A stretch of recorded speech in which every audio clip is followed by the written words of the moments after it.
ரேவதி நட்சத்திரக்காரங்களுக்கு பார்த்திங்கன்னா இந்த காலகட்டம் எப்படி இருக்கும்னு சொல்லணும்னா, நிறைய வாழ்க்கை துணை சார்ந்த விஷயத்தில் தேவையற்ற பார்த்திங்கன்னா அவங்க ஒய்ஃபு இல்லை ஹஸ்பண்ட்னா ஒய்ஃபுனா ஹஸ்பண்டு, ஸோ இந்த குடும்பத்தோட பிரச்சனையில் போய் மூக்க நுழைச்சி அவமானத்தை செஞ்சுருப்பா. நீ யார் இதை கேட்கறதுக்கு, நீ வந்துட்டியா அப்படின்ற மாதிரியான சிக்கல்கள் எல்லாமே வந்திருக்கும். இல்லை என்றால் எனக்கு அவங்க குடும்ப சொத்தை பிரிக்கிறதுல இவர் போய் மூக்க நுழைச்சிருப்பார்.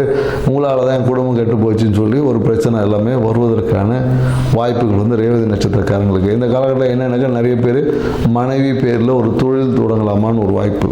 எப்போதும் இவங்க மனைவி பேரில் ஒரு தொழில் தொடங்கும் போது இவங்க வாழ்க்கை சிறப்பாக இருக்கும். ஏன்னா இவங்க வாகனம்லாம் வாங்கும்போது ஒய்ஃப் பேரில் தான் வாங்குவாங்க. ஒய்ஃப் பேரில் வாகனம் வாங்கினாங்களா இவங்களால முழுசாக என்ஜாய் பண்ண. இவங்க பேரில் வாகனம் வாங்கினாங்கன்னு வச்சுங்க, இவங்களுக்கு ஒரு அழுத்தமாக இருக்கும். எல்லா விதத்திலும் அழுத்தம் நிறைந்ததாக ஓடும். ஸோ அதனால் இவங்க மனைவி பேரில் வாகனம் வாங்கும்போது இவங்க வாழ்க்கை சுகமாக ஹைவேஸில் போகிற மாதிரி இருக்கும். அப்பப்போ டோல் ஃபீஸை கட்டிட்டு போகிற மாதிரி போயிட்டே இருக்கலாம். மேலும் எனக்கு இந்த காலகட்டத்தில் சிறிய ஒரு அசிங்கம் அவமானங்களை, குறிப்பாக என்னென்னாக்கா உங்கள் வாழ்க்கை துணை குடும்பம் சார்ந்த விஷயத்தில் இல்லை அவங்ககிட்ட காசு கேட்டிங்கன்னா திட்டுவாங்க.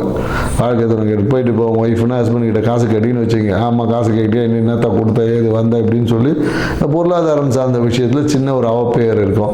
ஏற்கனவே நீ கடன் வாங்கினதே கொடுக்கல அப்படின்ற மாதிரிலாம் சின்னது வரும். ஸோ அதனால் என்னென்னாக்கா அடுத்தவர்களோட குடும்பம் சார்ந்த விஷயத்தில் தலையிடுவதை தவிர்த்து கொள்வது உங்கள் கௌரவத்தை மீட்டெடுக்கும். ஸோ அடுத்த மாதம் இது எல்லாமே மாத ஆரம்பத்தில் இருக்கும். அதுக்கப்புறம் பார்த்தீங்கன்னா திருப்பி உங்களுக்கான புதிய கௌரவ பதவிகள் எல்லாம் வெளிவட்டத்திலேருந்து ஒரு புதிய பொறுப்புகள் கிடைக்கும். குறிப்பாக இந்த ஆன்மீகம் ஜோதிடம் சார்ந்தவங்களுக்கு பார்த்தீங்கன்னா கௌரவ பட்டம்லாம் கொடுப்பாங்க. இந்த காலகட்டத்தில் கூப்பிட்டு வச்சு கௌரவ பட்டம் வாங்க புதிய பட்டங்கள் இல்லை ஏதாவது நிகழ்ச்சிகள் இது பண்ணும்போது உங்களை கௌரவப்படுத்தக்கூடிய வாய்ப்புகள் எல்லாமே இந்த காலகட்டத்தில் உங்களுக்கு இருக்குது. ஸோ ரேவதி நட்சத்திரக்காரங்களுக்கு ஆரம்பம் சின்னதாக கசப்பு இருந்தாலும் முடிவு இனிப்பாக இருக்கும். நன்றி, வணக்கம்.